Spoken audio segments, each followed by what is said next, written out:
Hey, what's up guys, this is Brad with Spite Fitness, and I want to do kind of another fast video, and I want to talk about how I go about setting up for my dynamic effort stuff, right? So for this more specifically, I'm really referring to my squatting and my benching. You could do a similar type of a thing for your deadlift, but it might be just a little different.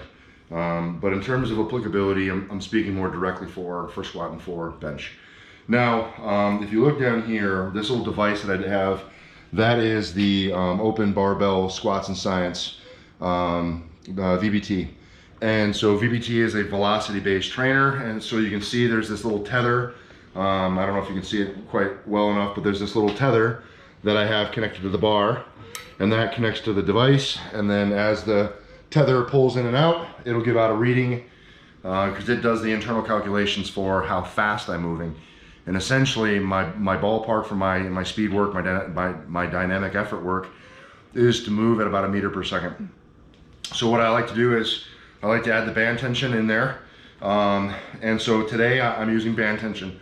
The band tension is nearly immaterial, right? Like on any given day that I do my dynamic work, I tend to use different tension. And I like that because of the variability of it, right? I'm not using the same tension all the time. So I'm using varying degrees of band tension and then adding in varying degrees of straight bar weight. So in this particular instance, I have my Duffalo bar, which is a 55-pound bar.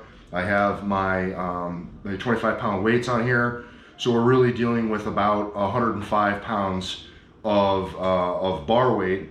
And then band tension, I haven't bothered to mention what it, or to measure what it is at the top, but I could. Now, what I do is, as I'm testing my tension, I basically hook up my VBT and I just do a couple of test sets to see where my speed's at and try to get my bar speed at about 1 meter per second. So I'll put on the band tension, do a couple reps, and typically I'm higher than 1 meter per second, and then I'll add in bar weight, straight bar weight, to bring my speed down to that meter per second target. And this should fall right where I want to be.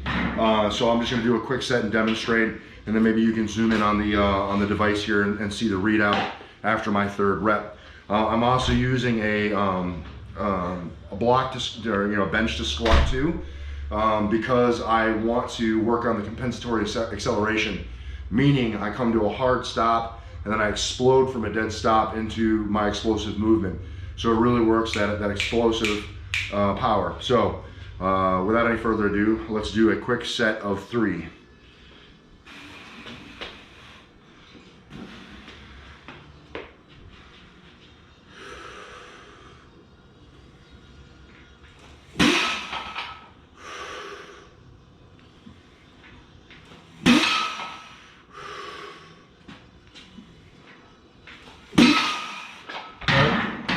Zoom in there, I'm at 1.16. So in this particular set, at least that last rep, I moved at 1.16 meters per second, which is right on target for where I want to be. And then now, because I'm working dynamic effort, I'm basically going to speed through the rest of my sets, which is going to be 3 distinct foot stances. So at my narrow stance, I'll do 3 sets, 3 reps. I'll go wider, 3 sets, 3 reps. And then I'll go widest, 3 sets, 3 reps, and then I'm done. So I just want to give you guys a quick how-to for us, how I set up my dynamic effort squat work. And essentially bench works the same way. If you can kind of extrapolate that to a bench setup and then different hand grips versus foot position. Sorry, it's hard to do out of breath, but holding my breath and exploding is a little bit taxing. All right, that's it. If you guys have any questions, comments, or concerns, drop in the chat box below. I'll be sure to respond. I appreciate you guys continuing to support me in the channel with everything that you do. It means a lot, and thank you very much for it. Remember, guys, no matter what it is you think you can't do, work on that explosive power, get in and do your dynamic work. It's never going to happen if you don't get in and train to spite. You're either going to find an excuse, you're going to find a way, and I hope that you guys continue to find the way. Thanks for watching. We'll see you in the next one. Peace.